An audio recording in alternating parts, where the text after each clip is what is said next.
Jadi untuk bisa menikmati surga ini, wahai aku, ya, kau mau nikmati ini surgamu, tinggallah kamu dulu ke dunia. Turun dulu ke dunia. Turun dulu ke bawah.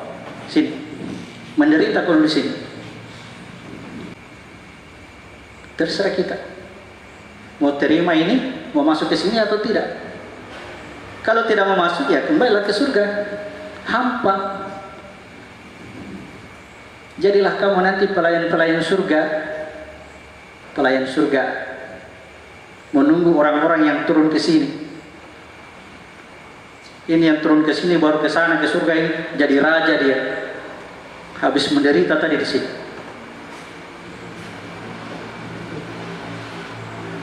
Maka untuk itulah sebelum masuk ke dalam jasad ini diadakan lagi perjanjian. Namanya serah terima amanah.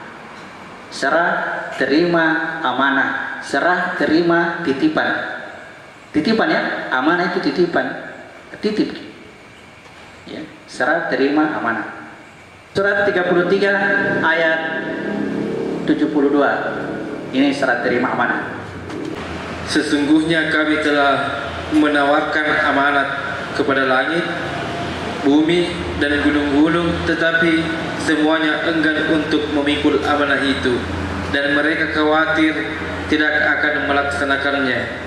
Lalu dipikullah amanat itu oleh manusia. Sungguh manusia itu amat zalim dan sangat bodoh. Ya. Coba kita analisa. Allah tawarkan amanah kepada langit. Yang mana langit? Yang mana langit kira-kira? Allah tawarkan amanah kepada langit. Bodoh. Kalau ini yang kita lihat luar biasa besarnya ini ya. Ya, ditawarkan amanah, sampai di mana batasnya ini langit. Luar biasa besar. Tiba-tiba lagi dia sebut lagi bumi. Yang bumi itu sebesar zarah. Ya. Bagi langit yang besar ini, bumi itu hanya sebesar zarah. Seperti pasir di pantai kalau dibandingkan laut. Bisa? Inikah yang ditawari amanah ini? Apalagi gunung-gunung lagi yang lebih kecil lagi. Allah tawarkan amanah kepada langit, bumi, dan gunung-gunung. Bukan ini. Ya. Perumpamaan tentang penyerahan amanah yang ditawarkan kepada langit, bumi, dan gunung-gunung, maksudnya adalah ditawarkan dulu kepada jasad. Ditawarkan dulu kepada jasad. Ini. Allah menawarkan amanah kepada langit, bumi, dan gunung-gunung. Ke sini dulu, ke jasad dulu. Mau terima amanah atau tidak? Kalau mau terima amanah, berarti jasad akan bertanggung jawab terhadap ini. Jasadnya akan bertanggung jawab terhadap ini. Ada apa dengan jasad ini sampai mau diserahkan amanah? Dia juga mempunyai kekuatan yang sangat besar. Mempunyai kerajaan yang besar, namanya kerajaan hawa nafsu. Dari mana itu? Dari nafsun wahidah muncul pasangannya Hawa.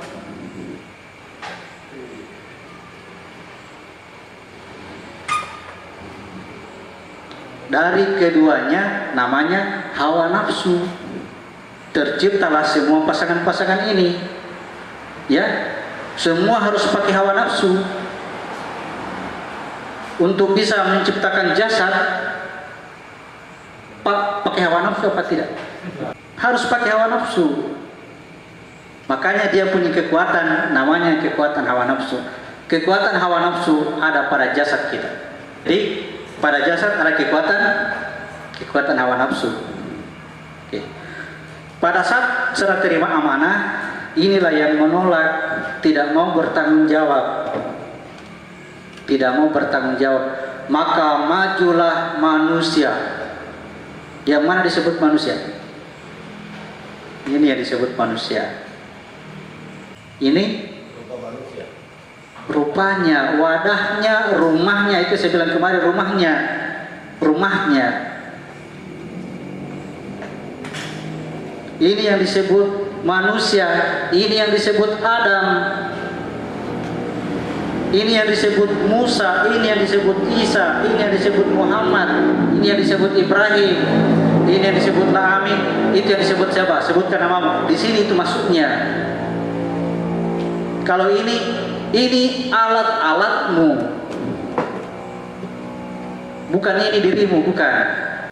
Jadi penyebutan kata-kata langit, bumi, dan gunung-gunung, ya kita sudah bahas kemarin di kajian-kajian dasar sebelumnya, ya, yang disebutkan sebagai langit, bumi, dan gunung-gunung adalah jasad kita, ya. Allah menawarkan amanah kepada jasad ini sebagai pemberitahuan kepada kita. Allah sebenarnya tahu bahwa jasad ini tidak akan mungkin menerima amanah, ya. Dia memberikan pengetahuan ini kepada kita supaya kita tahu di mana bagian diri kita nanti yang akan dimintai pertanggungjawaban, ya. Di mana bagian diri kita nanti yang akan ditanya. Sebelum datang petunjuk dari Allah, kita selalu memahami bahwa diri manusia itu adalah jasad, ya. Kita terlahir katakanlah kita dibentuk dalam kandungan ibu selama 9 bulan 10 hari. Lalu kemudian pada umur-umur tertentu, ya, sebelum dilahirkan dilakukanlah perjanjian antara Tuhan dengan hamba. Alastu birabbikum qalu bala syahidna. Ini pemahaman yang lama yang memahami bahwa dirinya itu adalah yang terlahir dari seorang ibu, atau dirinya adalah jasad. Jadi melalui informasi serah terima amanah ini, Allah hendak menyampaikan kepada kita bahwa jasad kita itu sebenarnya adalah amanah atau titipan atau pinjaman yang sewaktu-waktu akan diambil kembali oleh Allah, ya. Jadi ketika Allah menawarkan amanah kepada langit, bumi, dan gunung-gunung, itu hanya sebagai pengetahuan bagi kita, penyampaian bahwa, ya, kita bukan berada pada kata langit, bumi, dan gunung-gunung, atau kita tidak berada pada jasad pada waktu itu, ya. Melainkan kita berada pada wilayahnya jiwa. Nah, lalu disebutkan pada kalimat berikutnya, maka majulah manusia. Nah, kata maju manusia yang disebutkan di situ adalah wilayah jiwa kita atau diri kita dalam kondisi jiwa. Nah, inilah yang disebut sebagai manusia, ya. Ini yang disebut sebagai manusia, sedangkan jasad itu adalah merupakan amanah, titipan, pinjaman, ya. Yang namanya pinjaman, yang namanya titipan, ya, kita akan dipertanyakan tentang itu.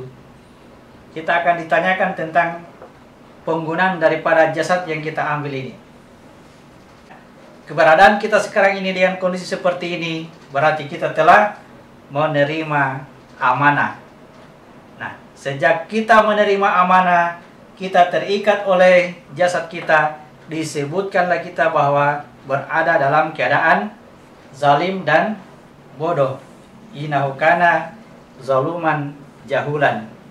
Sesungguhnya manusia itu dalam kegelapan, kezaliman, dan kebodohan. Ada sebahagian orang yang memahami bahwa amanah itu bukan jasad, ya. Yang disebutkan amanah yang kita terima itu adalah akal. Ini ada pemahaman yang seperti ini yang pernah tersampaikan kepada saya dan kami berdiskusi, membicarakan, makanya perlu saya sampaikan ke teman-teman, barangkali ya teman-teman juga memahami hal seperti ini.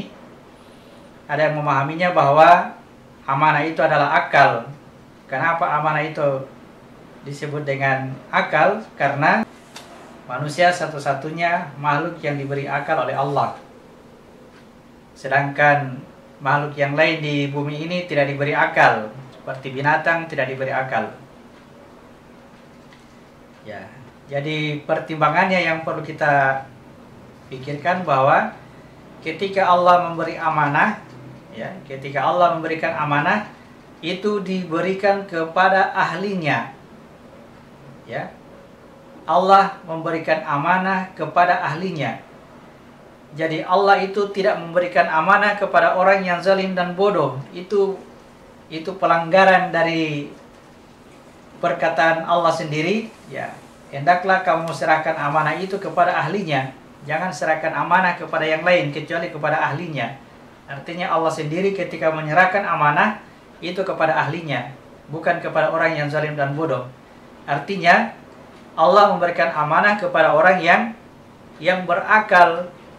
Jadi amanah itu bukan akal. Seandainya amanah itu akal, berarti sebelum Allah memberikan amanah kepada kita, kepada manusia, ya manusia itu belum berakal. Artinya dalam keadaan zalim dan bodoh.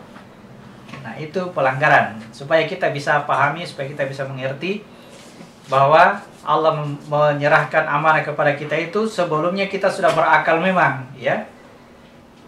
Kita sudah, ya, dibahasakan sudah siap untuk bertanggung jawab. Ya. Jadi amanah diserahkan kepada orang yang berakal. Jadi amanah itu bukan akal. Jadi dalil yang lebih jelas itu adalah ketika Allah tawarkan amanah kepada langit, bumi, dan gunung-gunung. Ini yang perlu dipahami. Langit, bumi, dan gunung-gunung ini seperti apa yang disebutkan ini? Kalau langit yang kita pahami, langit yang kita lihat di atas sana, kita sebutkan di atas, itu begitu luasnya, luar biasa luasnya. Kok bisanya lagi disebutkan dengan kata bumi? Bumi itu dibandingkan langit, ya, seperti, ya, bumi itu seperti pasir di pantai. Dibandingkan dengan luasnya langit, dia hanya sebesar kecil sekali. Ya. Kenapa mesti ada penyebutan langit, bumi, ya apalagi gunung-gunung yang notabene dia berada di bumi. Artinya bukan langit seperti ini, bukan bumi yang seperti yang kita pijak sekarang, dan bukan gunung-gunung yang seperti yang kita lihat di atas bumi ini. Jadi langit, bumi, dan gunung-gunung adalah kiasan atau perumpamaan tentang jasad kita. Jadi pembahasan tentang ini kita sudah bahas dalam pembahasan tentang makro-mikro pada kajian-kajian dasar sebelumnya.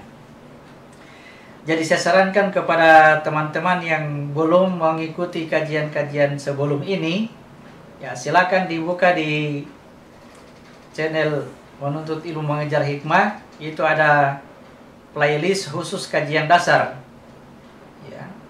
Harapannya itu harus kita pahami sebelum sebentar kita akan lanjut kepada hal-hal yang lebih unik lagi dari kajian kita.